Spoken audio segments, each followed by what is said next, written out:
tardes para todos, ¿cómo están? Bienvenidos a Esta Boca es Mía. Vamos a ir al piso 9 hoy, no a cualquier piso 9. El edificio Liberaich. ¿Qué les dice? Infancia. A mí me dice que estaba en el vientre de mi madre, porque cuando sucedió el 5 de noviembre del 65, mi madre estaba de 8 meses, yo nací el 29 de diciembre. O sea que las noticias... No recuerdo las repercusiones de la televisión, nada más, los tiroteos. A mí el niño periodista que era yo ya cuando tenía 9 años me hizo quedar pegado a la radio y desde entonces me quedó grabado ese episodio. Estamos hablando del tiroteo de Liberaich, el edificio en el centro de Montevideo, donde se habían atrincherado unos delincuentes argentinos. Me hizo recordar para siempre ese episodio que, bueno, marcó un hito en mi infancia, porque yo tenía en ese momento 9 años. A mí es un tema, yo no era nacida cuando los porteños atrincherados ahí en el edificio Liberaich. Yo tampoco, quiero aclarar. Yo tampoco era nacida. Pero siempre fue una historia que desde la niñez... 65. Sí, yo nací. No, pues yo no, yo nací en el 75. Claro. Desde la niñez de pasar por la puerta y escuchar los cuentos que te hacían tus padres, tus abuelos, hasta después cuando fui grande indagar en la crónica periodística sobre el hecho, que es absolutamente vasta y maravillosa y que hasta hoy sigue siendo de una potencia bastante impresionante, ¿no? Y sobre todo que ha sido motivo para libros, crónicas, películas, Plata Quemada. Sí. Plata Quemada pretende contar la historia, tiene su manera de verlo, su versión, aparentemente, y después, bueno, según los invitados lo discutiremos. Plata Quemada es una ficción muy bien hecha. Ahí está, ¿no? Hay muchos elementos que no son reales. Bien, muchas cosas se pondrá en tela de juicio en el programa de hoy a partir de este libro, que es el que escribe Leonardo Abercrombie, la verdadera historia del caso Plata Quemada, evocando también a la película, ¿no? También es un título, Liberaich, que, bueno, fue hace ahora, increíble. Yo no sé si esto es casualidad o si porque el director toma esta historia, el director de teatro pero que también fue una obra que hasta hace poquito estaba en el tinglado y que además fue merecedora de Premio Florencio a Mejor Elenco, por ejemplo, también a efectos de iluminación. Pero bueno, no sé si realmente fue casualidad. El libro con la obra que se va a reponer. El punto es una historia que ha dado que hablar muchísimo, al arte en general, a los periodistas, y ni que hablar que un vecindario, aunque increíblemente parece que quien vivía en este piso no sabía lo que había pasado. Pero bueno, son esas cosas de la vida. Señor director, vamos a repasar algunas... Lo que tenemos en imágenes remite a la película, que después incluso podemos poner en discusión. Imágenes que de hecho hemos seleccionado cuidadosamente por el horario, porque lo que pasó ese día fue bastante sangriento. Director. Cuenta la historia que era 1965. Cuenta la historia que los llamaban los mellizos y el cuervo. Cuenta la historia que solo ellos podían hacer el trabajo. Y ahí, la historia dejó de contar.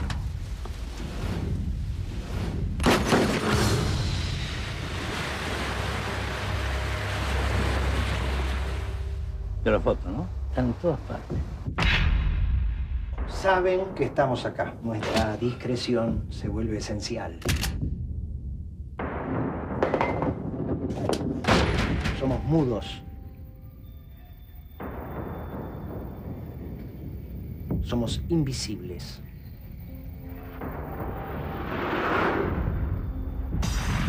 El mundo exterior sencillamente dejó de existir para nosotros.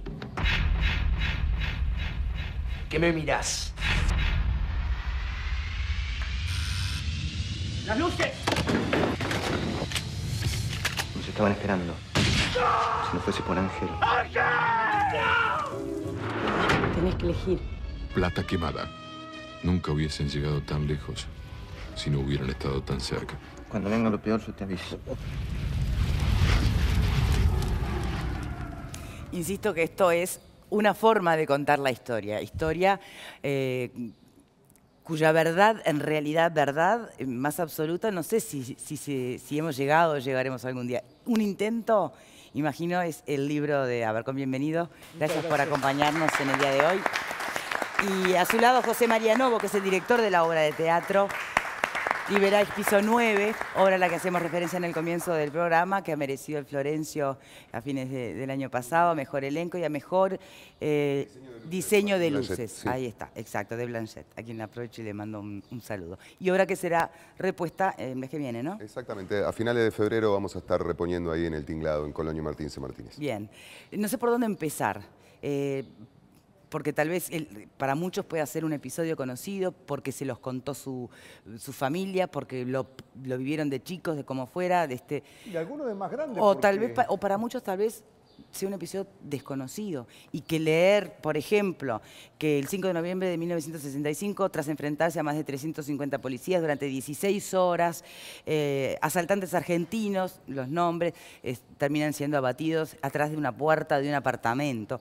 Tal vez sea un dato nuevo. Está en una canción de Jaime Ross también. Hay una sí, bien. Sí, pero ¿cuántas veces? Brinde por Pierrot, pero ¿cuántas veces repetiste letra de canciones sin saber lo que estás cantando en realidad? Esa canción de Jaime Ross es que él de alguna manera se hace la pregunta, ¿dónde estarán? ¿Qué será? ¿Qué será? ¿Qué será? Y en realidad lo que habla también del enigma de toda esta historia, porque de alguna manera quedan los titulares. No hay una crónica uruguaya, el único periodista que estaba era argentino. Repasemos la historia, Leonardo. Bueno, son unos asaltantes argentinos que dan un gran golpe en la provincia de Buenos Aires, se roban todo el dinero del municipio de San Fernando con el cual se iban a pagar los sueldos y huyen con una escapatoria cinematográfica, decenas de patrulleros persiguiéndolos ellos van desde San Fernando hasta la capital federal y ahí los pierden. A la semana del robo empiezan a caer sus cómplices, los que les dieron las armas, los que les entregaron los datos de la municipalidad que iba con el dinero, y ahí huyen al Uruguay. Cuando los cómplices empiezan a caer, se vienen al Uruguay. Y acá están un mes viviendo a sus anchas. Casinos, la gente, mujeres, fiestas. Y de eso hay registros, o sea, ahí no estamos en la etapa de especulaciones, ¿no? Sí, y bueno, en algún momento luego de ese mes en el cual viven dándose la gran vida acá, porque tienen mucho dinero, el golpe fue muy grande, lo cual es muy curioso, porque estaban todos los días en la prensa argentina, se destacaba que los estaban buscando, ellos habían matado... O sea, la imagen de esta gente estaba publicada. Claro, ellos habían matado 3 personas en ese asalto, había sido un asalto muy sangriento. Y había uno de los cuales era policía aparte, ¿no? Y acá pasaron todos los controles supuestos de... Y eso, evidentemente hubo algún tipo de coima, de corrupción que los amparó, digamos, ¿no? Pero ¿qué pasó? Empezaron a cometer asaltos menores en Uruguay. La razón no está del todo clara. Puede ser que se les estuviera acabando el dinero en esa farra permanente que vivían, o puede ser que extrañaran robar también. Y en uno de esos, preparando un asalto, matan a un policía uruguayo. Y cuando matan a un policía uruguayo, se terminó la complicidad y los entraron a perseguir en serio. ¿Cuál es el episodio en el que matan a este policía? Es acá en la esquina del canal. Bueno, acá había una panadería. Exacto. Y desde la propia panadería llaman a la policía, trabajadores, diciendo que estaban viendo, o sea, acá enfrente, Canal 12, ¿no? Y casualmente, que veían unos sospechosos porque estaban cambiándole las chapas a un Volkswagen. Exacto, ¿no? a un Fusca. A un Fusquita. 2 oficiales se acercan y bueno, en ese primer encuentro fallece uno de estos oficiales, ese primer tiroteo, ¿no? Y eso de alguna manera es lo que pone en alerta a todo el sistema. Exacto. De que estos asaltantes estaban acá fugados. Sí. Yo creo que ya se sabía que estaban acá, pero se toleraba. Mataron a un policía y no se toleró más. Esa es la visión que tengo yo, ¿no? Bueno, pero eso también pone... Porque este libro o esta versión, incluso algunas partes de la película, lo que también hacen es poner en evidencia corrupción dentro de la policía, tanto de Argentina como de aquí, ¿no? Sí. O sea, que no creo que haya sido tan fácil para vos conseguir los testimonios para este libro, ¿no? No es fácil y mucha gente... Hay gente que está viva y que no quiere hablar y que fue testigo. Es decir, por ejemplo, están vivos algunos hermanos de algunos de los porteños de estos pistoleros, uno de los cuales era delincuente, integró la banda en algún momento y su testimonio valdría oro, ¿no? Pero bueno, no logré que quisiera hablar, ¿no? Pero es decir, hay gente que puede aportar más datos todavía. Pero fuiste hasta golpear la puerta. Con él hablé muchas veces por teléfono. Ah, bien. ¿Y quién fue un testimonio clave para por lo pronto, que en este libro existe una información mucho más certera o cercana a la realidad y sobre todo de quién eran cada uno de estos personajes, ¿no? Para mí el testimonio, así que hay dos testimonios importantes que yo aporto nuevos acá, que uno es de Claudia Dorda, que es la hija de uno de ellos y retrata bien a su padre, que fue uno de los que murió en el apartamento, ¿no? Que es un delincuente completamente atípico y alejado de los estereotipos, ¿no? Era una persona de una familia de mucho dinero, que le encantaba la buena vida, que creció con toda disposición, no tenía ninguna razón por la cual salir a delinquir para tener... ¿Es a ella que le preguntás de alguna manera por qué o cómo entiende que su padre se hubiera vuelto un delincuente y que ella conteste o por drogas o por locura? Claro, sí, ella tampoco lo tiene del todo claro, ¿no? Pero piensa, bueno, o tenía algún sesgo de locura. ¿Tenía? Y bueno, es una posibilidad. Y la otra también era una persona que sí tenía adicción a la cocaína, en fin, que quizás también influyera, digamos. Pero bueno, no hay una explicación. Ya cuando uno empieza a hablar con sus familiares, con sus hermanos, era un niño muy problemático, ¿no? Es decir, ¿no? Que le clavó a una maestra un compás en la escuela, digamos, ¿no? Es decir, ya tenía problemas cuando era chico, digamos, ¿no? Y ahí no estaba la cocaína, supongo, digamos. Así. Lo que pasa es que por lo general, ahora que lo venís contando me hace pensar en mi trabajo también, los comportamientos adictivos comienzan mucho antes del encuentro de la persona con la sustancia. Y a veces ni siquiera la sustancia. Una de las problemáticas que a mí me ha tocado tratar es con personas que tienen problemas con drogas y que están en situación de calle o están en situación de delito, que la adicción o lo que implica la fantasía, la adrenalina que genera ese riesgo del delito, se vuelve a veces mucho más poderoso que la sustancia química que se pueda tener como objeto adictivo. De estos 4 asaltantes, de los que terminan atrincherados en este apartamento, en realidad, ¿cuántos provenían de familias acomodadas que uno se hace preguntar, bueno, o que los caracteriza de delincuentes atípicos por ese lado? Claro, 4 eran en la banda, pero sí, 3 quedaron en el apartamento. atrapados, sí. Uno se fue y muere en Buenos Aires un mes después, en otras circunstancias. El único que venía de una familia que el padre era un malandra, era un delincuente de poca monta, era uno solo de ellos. El hijo le salió igual, pero más inteligente. Entonces, sí, o más ambicioso, claro, digamos, ¿no? Los otros venían de familias, o bien, dos venían de familias muy acomodadas, con mucho dinero, diríamos la antítesis del estereotipo del delincuente. La génesis, y el otro venía de una familia de alguien muy laburador, mucho más humilde, pero de gente de trabajo también. Es decir, nada. Así que en general el retrato no coincide con los estereotipos del delito. Bien. Yo en esta historia, que para mí es una historia, es de las historias más ficcionables que puedas tener, ¿no? Tanto como hacer películas, para hacer una obra de teatro, lo que sea. Bueno, y después obviamente que la realidad como para escribir un libro documento. A mí siempre me llamó muchísimo la atención y es de las cosas que me parece que tienen muchísima fuerza en esto, es el procedimiento policial. Porque es increíble que hayan estado tantas horas tirando. ¿De qué estaba hecha esa puerta?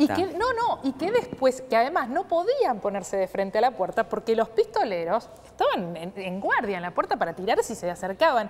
Entonces el procedimiento policial tiene unos tintes cinematográficos que es de las cosas que...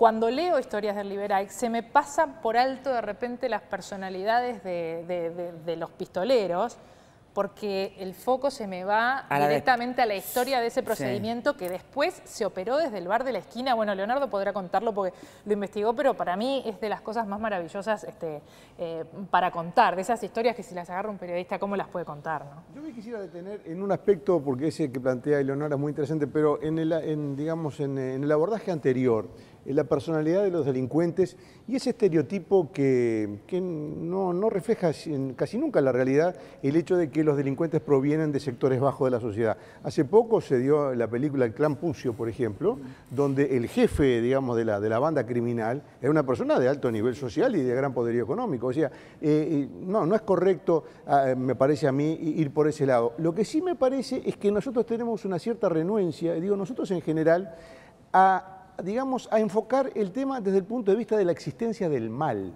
Es decir, ese niño que le clava un compás a la maestra es un niño malo. O sea, no es malo porque viene de un estrato social X o porque la mamá le... Es malo. No. O sea, la maldad existe. Entonces, me parece que nos cuesta aceptar que existe la maldad. Así como existe la bondad, existe la maldad. O sea, una persona que no tiene empatía, un criminal, un asesino a sangre fría, es un malvado. Y los malvados existen. Y esa yo creo que es la realidad y nos cuesta mucho aceptarla porque venimos del buenismo social, de que siempre hay una causa. Y nos negamos a aceptar que existe el mal. Sobre el origen del mal podríamos hacer todo un programa para debatir. Decir al menos aquí pero que a ver, te cedo la derecha para rebatir. Lo que creo que aquí es, una cosa es el mal como una entelequia y otra cosa son actitudes malas. Entonces, encasillar a una persona como propio del mal es casi la visión satánica. ¿Tú no conoces malvados? Hitler no era malvado. Yo conozco personas que hacen mucho mal. Hay gente que es muy corrupta. Hay gente que es muy transgresora, hay gente que se abusa, de los intereses de los demás, hay gente que no mide el escrúpulo. Eso es verdad, y esa es la maldad y existe desde el mal. Pero decir que una persona es mala, a mí me parece que es encarnar el mal en esa persona. El mal se encarna en una persona. Si yo creo que el mal es una persona... Se encarna en una persona. No, ahora me cambias el discurso. Me cambias el discurso. No, ¿cómo discurso? No, existe el mal, se encarna en una persona. No me cambies el discurso porque estamos...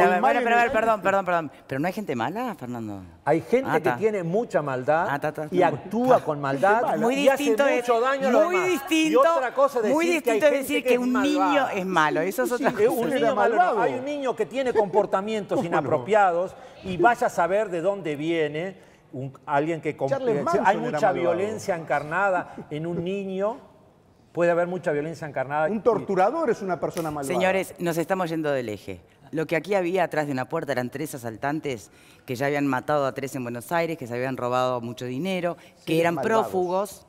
Si le llamamos malos, malitos, más o menos, es otro debate. Malito era el que no estaba. Malito era el que justo zafó y no estaba. Exacto. Sí, Malito era. Apellido Mario Malito. Sí, Mario Malito. Los apellidos eran Dorda, Malito, Briñone y Mereles. Y Mereles, ahí está. Bien, Malito es el que zafa, aunque le dura poco la travesía, ¿no? Pero volvamos a ese escenario detrás de la puerta. Eleonora trae a colación. No sé si es la desproporcionalidad que te llama la atención o todo el despliegue, ¿no? ¿Cuántos policías tirando?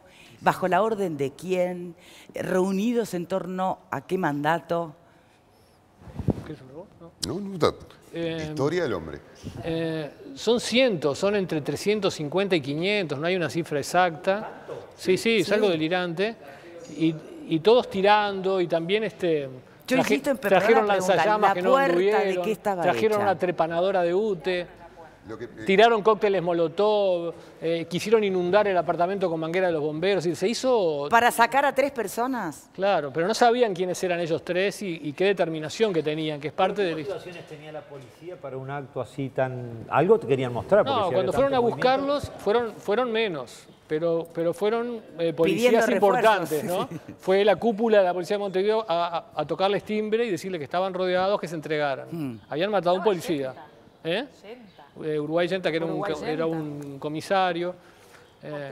Pero cuando van a subir, cuando les tocan el timbre y les dicen, bueno, tienen que salir, los argentinos no responden. Y cuando están ahí en el hall del edificio y discutiendo qué van a hacer y empiezan a subir la escalera, los argentinos tiran unas ráfagas de ametralladora y matan a un comisario importante. Y ahí, claro, ahí vinieron los 500 policías, digamos. Ahora, ¿por qué la historia de alguna manera? Ahora, el procedimiento, como dice Eleonora, es digno primero es delirante en su magnitud, pero también en su falta de preparación, en su improvisación. Es decir, esas personas habían matado a 3 en San Fernando, pero habían matado... Hay cifras que divergen un poco, pero más o menos 10, 12 muertes tenían arriba como mínimo. Asaltaban con ametralladoras, que en Argentina era una cosa que no se veía. Ellos ahí en San Fernando irrumpieron en la Plaza del Pueblo disparando con ametralladoras. No eran unos... Es decir, el procedimiento fue muy mal preparado. No tenían idea a quiénes iban a ir a buscar. ¿O no? Desde el Génesis fue muy mal preparado. Porque conseguir una ratonera que no conoce la policía cuál es el apartamento 9 del Liberay, la policía no sabía cómo estaba dispuesto, no sabía que en realidad, más allá de que los estaba encerrando, les estaba permitiendo la capacidad de resistencia.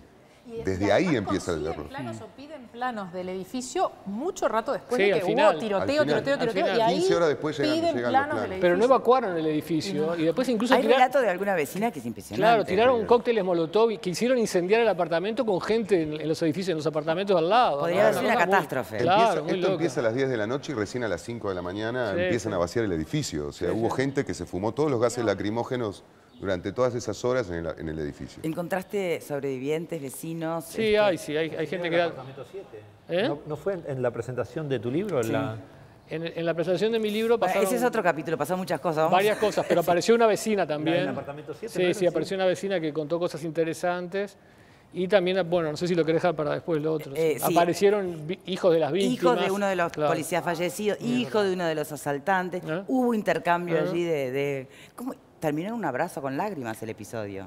No sé si en un abrazo, terminó en una conversación muy cargada, muy emotiva, muy tensa también. ¿Tú sabías que iban a estar presentes? No, yo invité, es decir, en la presentación participó Claudia Dorda, que es la hija de uno de los pistoleros. Yo la invité, es una psicóloga argentina muy prestigiosa, que ha hecho toda una carrera, que tuvo muchos problemas en su vida. Por ser la hija de... Claro, pero no porque alguien la estigmatizara o algo, sino en su cabeza. Ella vio morir al padre por televisión prácticamente, porque en Buenos Aires se pasó por televisión todo esto. Ser la hija de un delincuente de ese nivel la choqueó. El padre, según ella recuerda, era un padre amoroso con ella, que de golpe pasó a ser un asesino terrible. Entonces tuvo una vida muy complicada, pero luego tiene una trayectoria profesional muy destacada. Entonces a mí me gustó mucho toda su historia, desde todos sus problemas en la adolescencia y en la infancia, con su historia personal, hasta todos los logros que ella logró. Así que la invité a presentar el libro, ella habló ahí, vino muy amablemente. Su historia está contada en mi libro. Sí, exacto. Pero no sabía que iba a ir la hija de uno de los policías fallecidos. No sabía, y menos que la iba a increpar en público, así que le dijo... ¿Qué sentiste en ese momento? Sentí, se pudrió todo. Pero no, en serio. ¿Qué fue lo que dijo? ¿Cuál fue? Se paró desde el fondo del salón y dijo, y la señaló a Claudia y le dijo, tu papá mató a mi papá, o tu padre mató a mi padre. ¿Sí fue? Imaginen el silencio sepulcral que por lo menos por algún segundo tiene que haber ganado la escena, ¿no? Sí. ¿Quién fue que rompió ese silencio? No recuerdo si yo, o creo que la presentación estaba a cargo de Claudia Dorda, mía, y de Jorge Traverso, el colega. Creo que ¿no fue Traverso? Y Traverso, que tiene una enorme...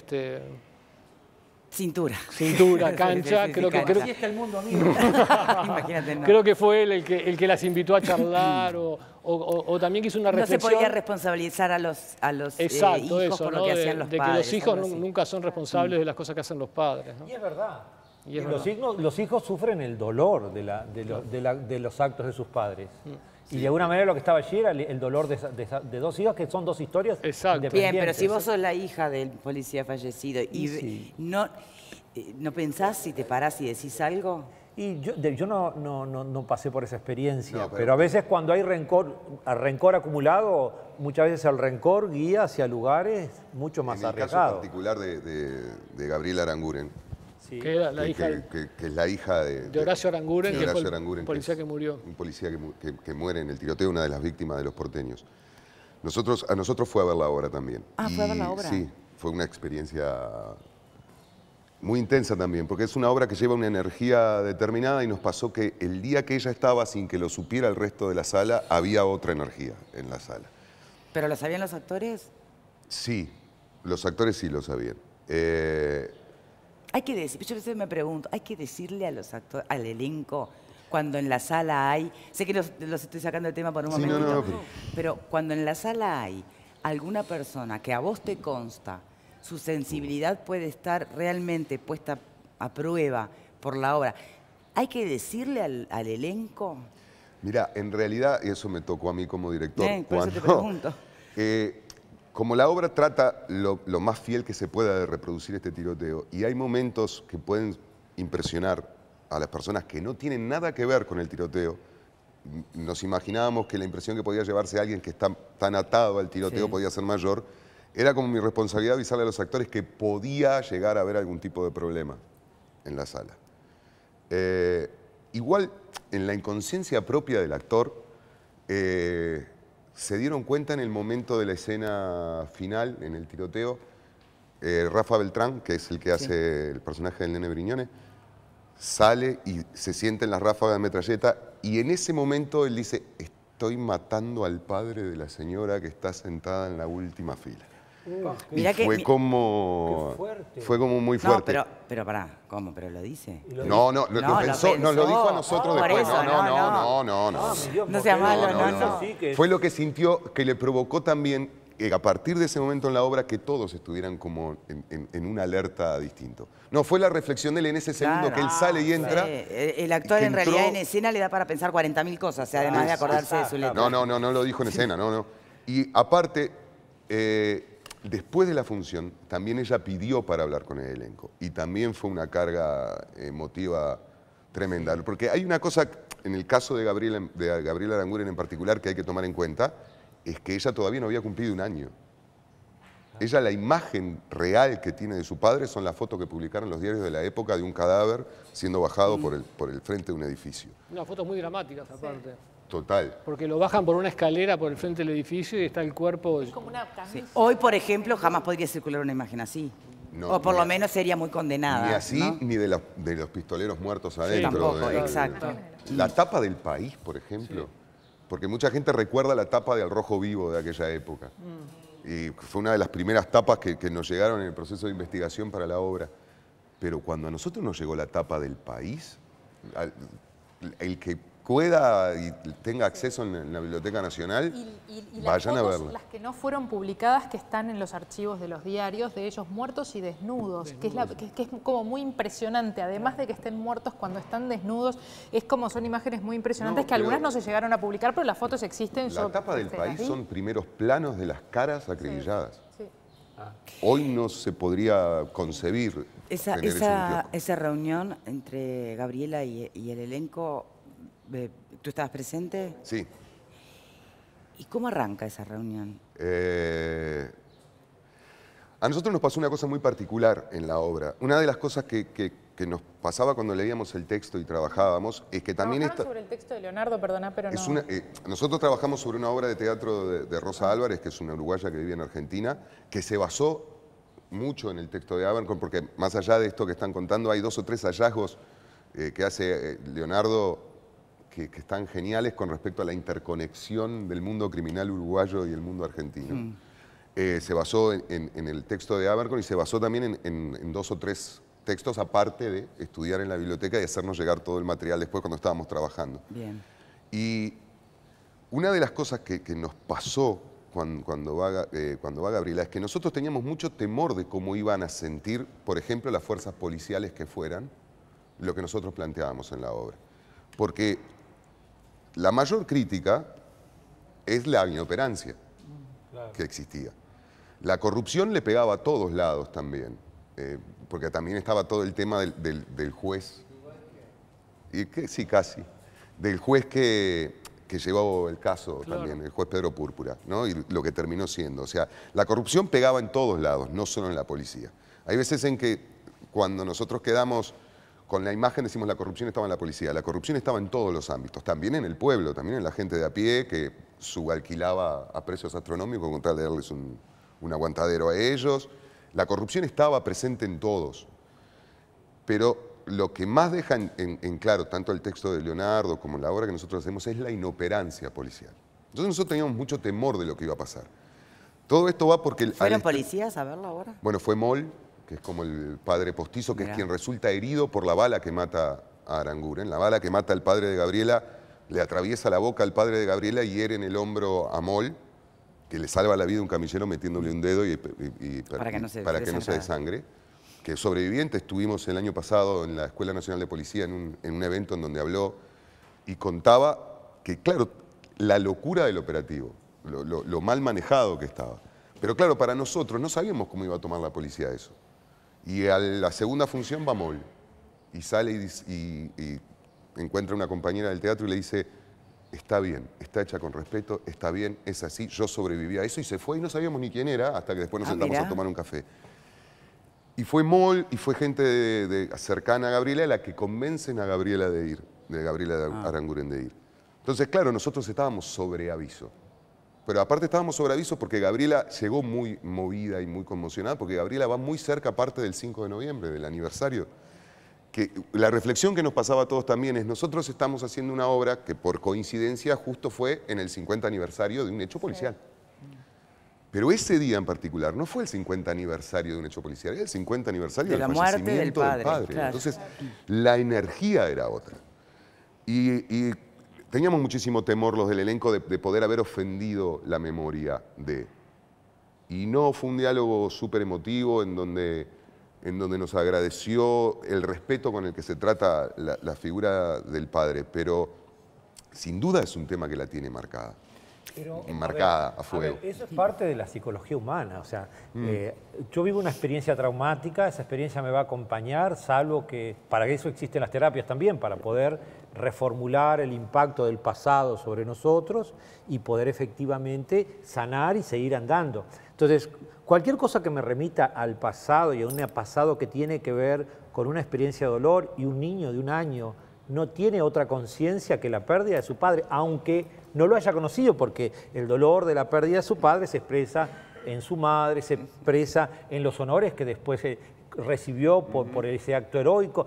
Hay una cantidad de cosas y lo que uno va construyendo. Entonces, la obra es de alguna manera un evento donde yo puedo visualizar un hecho que traumáticamente aún me va a seguir doliendo. Entonces, creo que está bueno el hecho de la función teatral con responsabilidad, porque responsabilidad quiere decir fidelidad lo más posible a los hechos reales, ¿no? Ahora, una pregunta, ¿cómo les parece a ustedes? Esta va para vos, a ver, porque seguramente en las investigaciones previas has tenido que entrevistar a mucha gente, ¿no?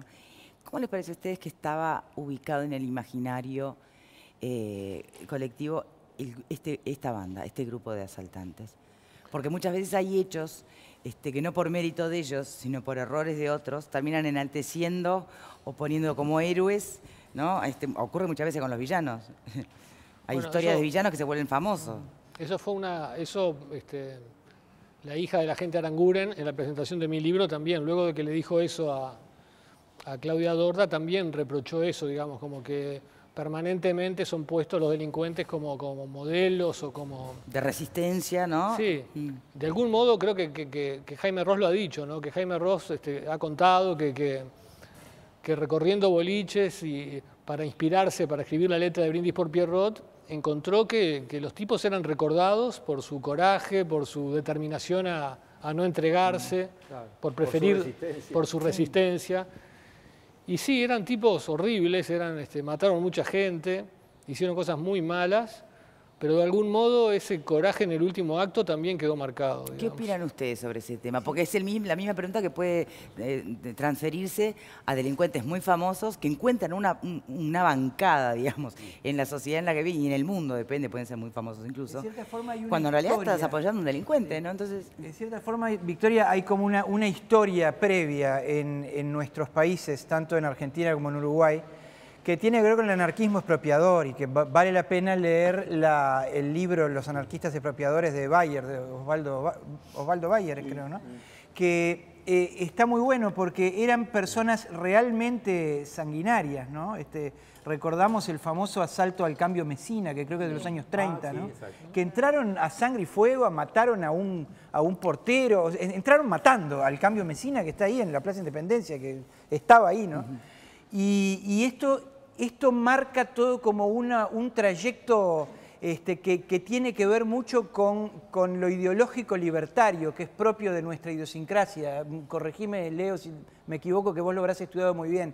Y que tiene que ver con el elogio del rebelde, el elogio del que va contra el sistema. Y si bien estos muchachos de anarquistas no tenían nada, eran delincuentes comunes, creo que se contaminan de esa gloria, ¿no?, que tiene el anarquismo expropiador, con aquellos Miguel Arcángel Rosiña, aquella gente, ¿no? Es posible. Eso quedó en la sociedad.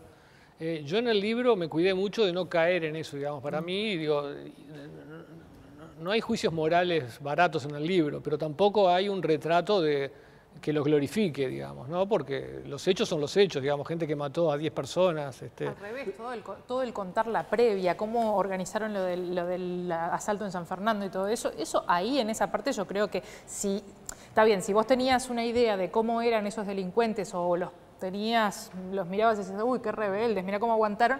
Cuando lees esa parte del libro, ahí se te caen, o sea, ahí ya no hay manera de seguirlos glorificando. A mí me parece que, por lo menos en este libro, creo que esa introducción y ese pasado en Argentina, antes de la resistencia, por decirlo de alguna manera, en el Liberais, me parece que te los bajan a delincuentes normales y no cómo resuelve ese aspecto la obra de teatro? Sí, porque en San Fernando también entran matando y rematan en el piso a los heridos, digamos. Es una cosa muy sanguinaria. Pero a ver, permítame, ¿cómo resuelve ese aspecto la obra de teatro? No, tratamos también de ser lo más objetivos posibles. Claro, al ficcionalizar, a diferencia de lo que hace Leonardo, que es una investigación, nosotros tenemos que ficcionalizar hechos reales y es lo que hacemos en la obra. Entonces las ventanas pueden quedar un poco más abiertas a la decisión de la gente de qué lado se ponen, porque hay hechos que son reales, pero la interpretación que le puede dar el público. A nosotros nos pasa en cada función que hemos hecho el año pasado, que el público se divide. Hay público que sale diciendo... Hemos escuchado en los momentos previos a que tiren desde el 12 al 9 y los maten, ahí los matan, pero a los gritos, de gente que estaba desarrollando una empatía terrible con los actores que estaban haciendo delincuentes. Y otros que se quedan con todo el proceso de crueldad que termina en eso. Hay un temita nada más que quiero acotar de lo que decían. También, y una de las cosas en las que más hicimos hincapié en la obra, es porque habla de una época de la que generalmente no se habla en el Uruguay. Ese fue uno de los disparadores que nos llevó también a elegir este texto. Habla del Uruguay del colegiado blanco, del 65, con los arranques de los movimientos universitarios, de la CNT, porque todo eso... Los Tupamaros en acción. Ya estaban los Tupamaros. A partir de los 73 estaban los Tupamaros. No eran tan malos todavía. Digo, lo que quiero decir es que también eso condicionó la opinión pública. Uno ve los titulares de los diarios y se da cuenta, hay un titular que él cita en el libro, que es policía eficaz contra los gremios y no puede encontrar a 4 delincuentes. Ese era el titular de Época, por ejemplo, si no estoy equivocado. Diario socialista. También yo, perdón, si me permitís, porque si no favor. nos vamos a desviar, y yo creo que el punto que había planteado Victoria es muy interesante. ¿Cómo abordamos este tema? Porque yo creo que la delincuencia, la criminalidad y el mal nos interpelan la parte oscura del ser humano. Yo creo que nosotros tenemos, dentro de nosotros, tenemos una cierta fascinación por el mal, por el delito y por el crimen, porque si no nos explicaría, no sé, la infinidad. ¿Cuántas películas hay sobre el nazismo? Decenas y decenas y decenas de películas, documentales. Siempre tienen alto rating los documentales del nazismo. Películas de delincuentes, de proeza de delincuentes, también siempre son de las que tienen más rating en el cine, venden más entradas. ¿Por qué? Porque yo creo que interpelan una parte oscura del ser humano, que es una zona que nosotros mismos no nos atrevemos mucho a explorar. Ese delincuente, ese delito, no está cumpliendo también a veces una cierta fantasía, ¿verdad?, de alguien que quiere apoderarse de una gran cantidad de dinero sin trabajar, por ejemplo, o el asesino no está también de alguna manera conectado con ese vengador que tenemos adentro de nosotros, que nos gustaría matar a uno que nos hizo daño. Yo no tengo estoy desarrollando un pensamiento, si me permitís, por favor. Entonces me parece que este tema, estamos hablando todo con respeto, ¿no? Entonces vamos a no apartarnos de esa línea, porque es un tema muy importante, porque me parece que todo esto tiene eco dentro de nosotros mismos. Entonces ese público que se separa, que se divide, dice, ay, pobrecito, los van a matar, y el otro dice, bien hecho que los maten, ese público, de alguna manera somos todos nosotros, que frente al mal, frente al delito, también tenemos una visión ambigua y contradictoria. Y me parece que este es el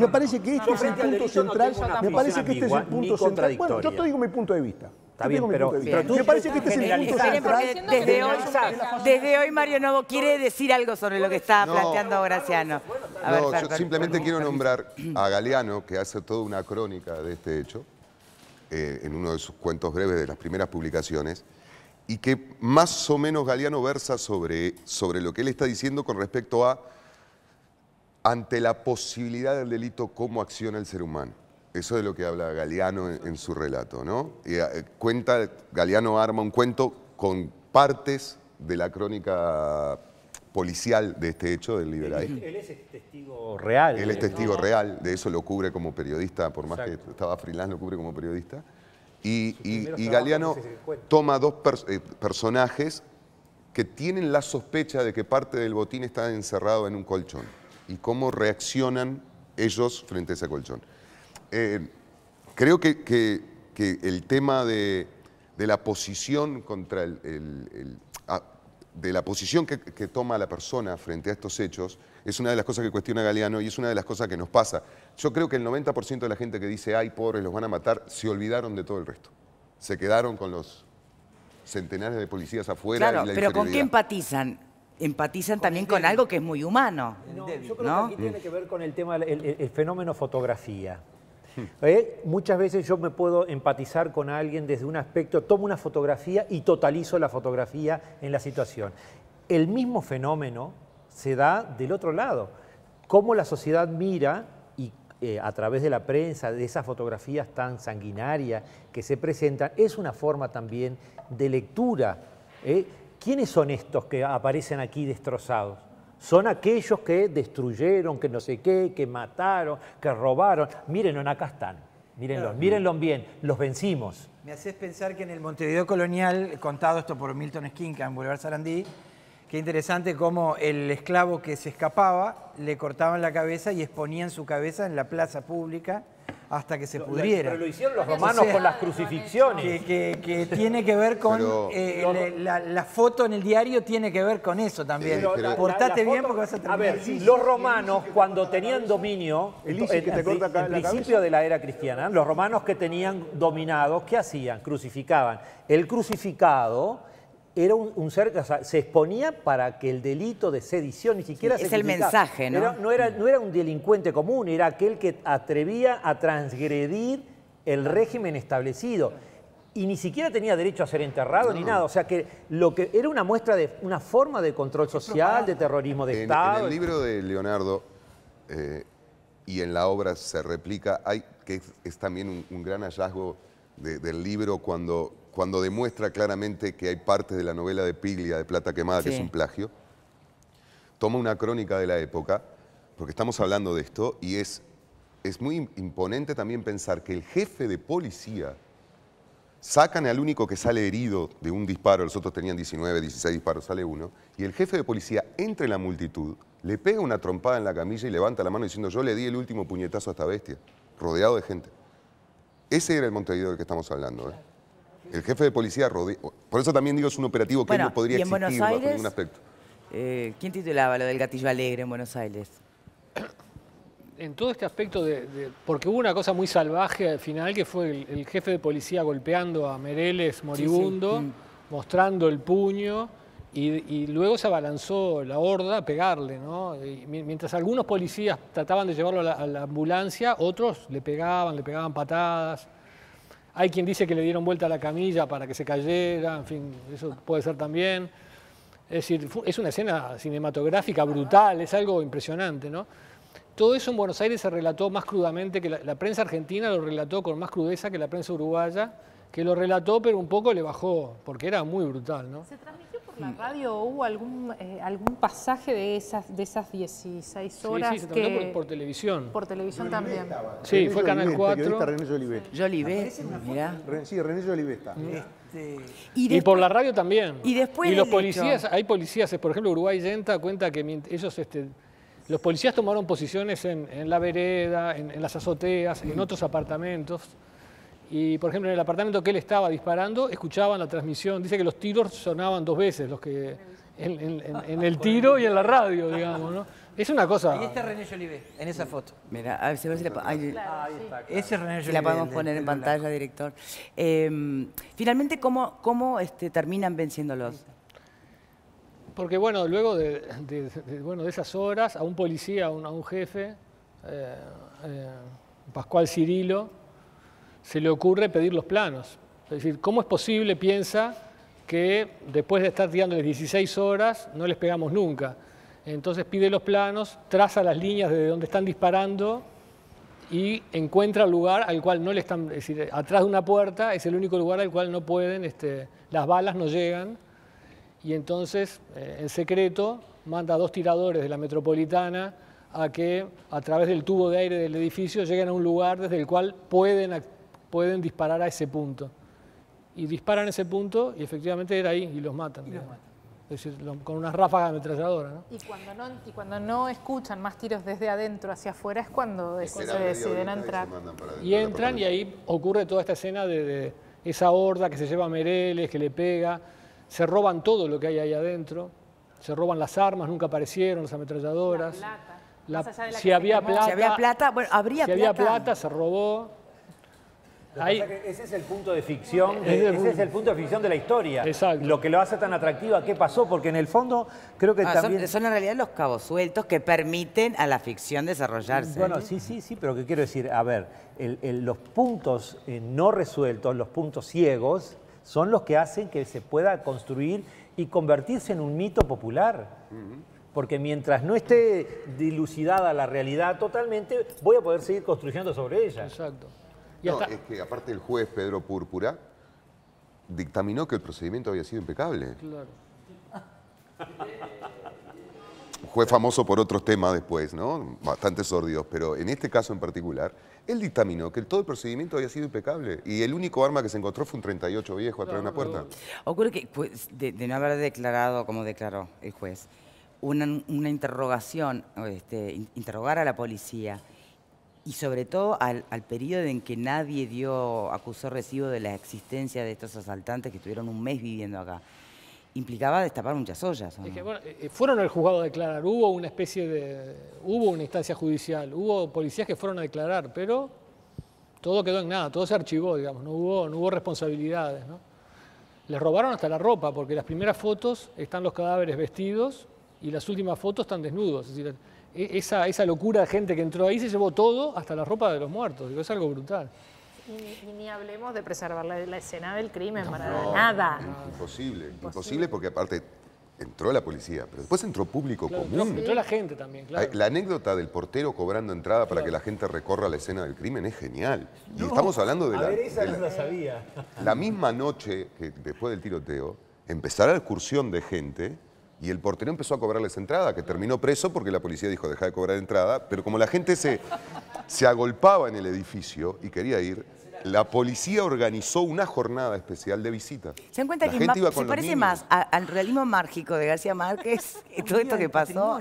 ¿No? Claro, pero... Incluso un diario protestaba, escandalizado, porque había bañaderas de escolares yendo a verlo. Muy fuerte. Milán, en su programa de televisión, pidió por favor que los padres no llevaran a los hijos y la cola daba 3 vueltas a la manzana.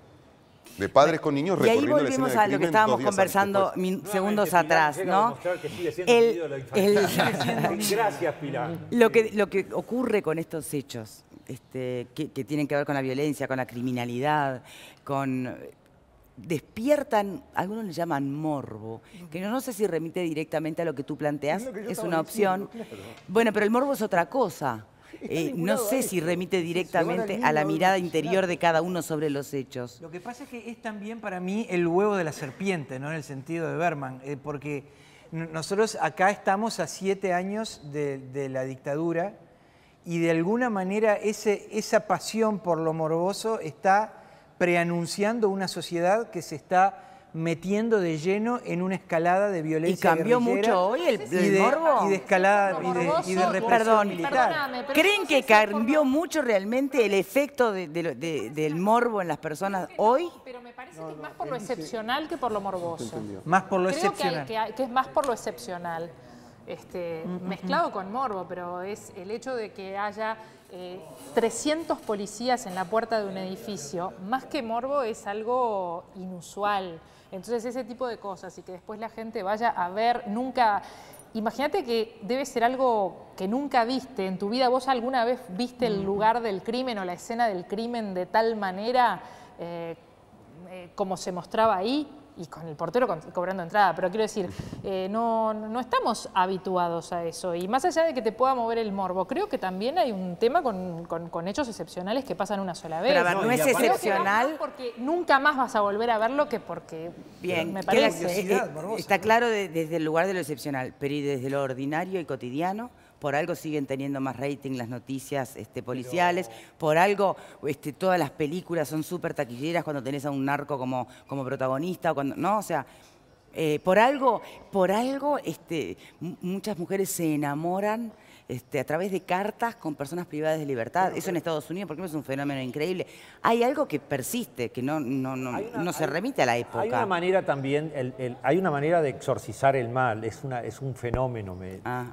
Claro, el hecho de decir, este mal del cual fui testigo, porque de alguna manera muchos de los que fueron a ver ahí estuvieron siguiendo la transmisión, en radio, en televisión, en el ambiente que se vivía. Entonces, ese mal horroroso también, una manera de exorcizarlo también es ir a verlo. ¿Qué es lo que pasa? Hoy se traía hace un ratito el tema de el fenómeno de los nazis, ¿no?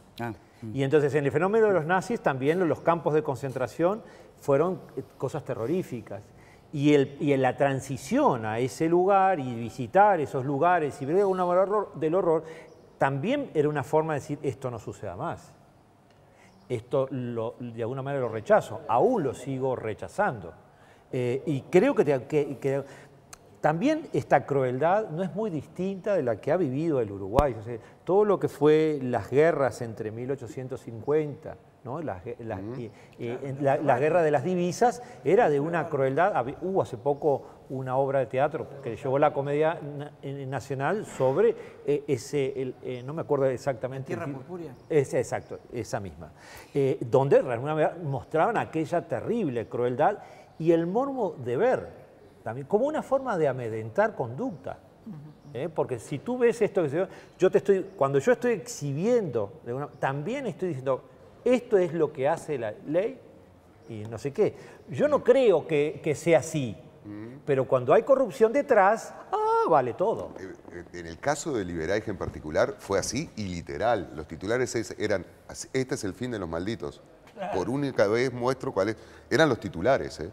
O titulares con respecto a Brignone o a Dorda. Tenía todo para ser un hombre de bien y terminó así, te mostraban la foto acribillada. Eso eran los titulares. Era mucho más literal de lo que podíamos llegar a imaginar también. Bien, ¿qué pasó con el episodio a lo largo del tiempo? Porque Plata Quemada, ¿de qué fecha es? Pensando en la película, por ejemplo. No, el primero que lo recordó fue Galeano, creo. En el momento hubo...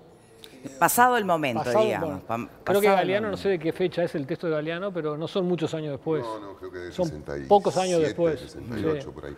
Hace un cuento largo en el cual plantea un poco el tema que planteaba Graciano, que es está bien, son delincuentes, pero hasta qué punto no todos añoramos hacernos con esa torta de dinero y a costa de lo que sea, ¿no? Ese es el tema que un poco Galeano tira sobre la mesa.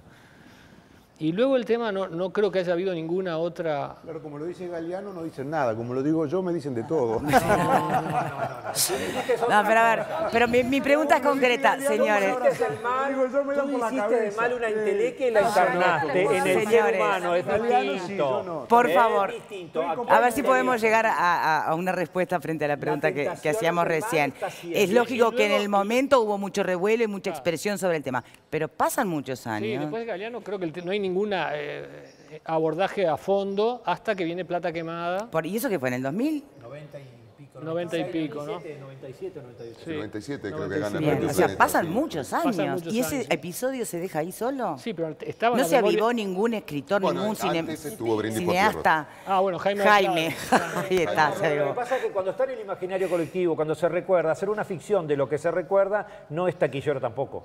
Entonces, el hecho ¿Pero qué tanto se recordaba? Y estaba en el imaginario. O por lo menos Jaime Ross lo había puesto de vuelta, claramente. Claro. Bien.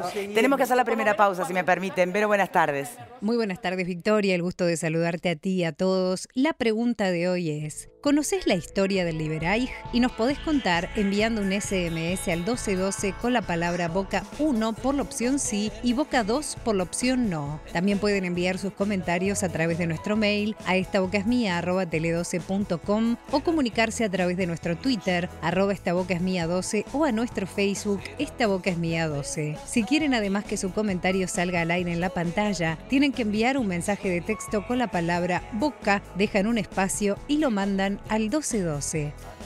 ¿Tendrá repercusiones polémicas este libro?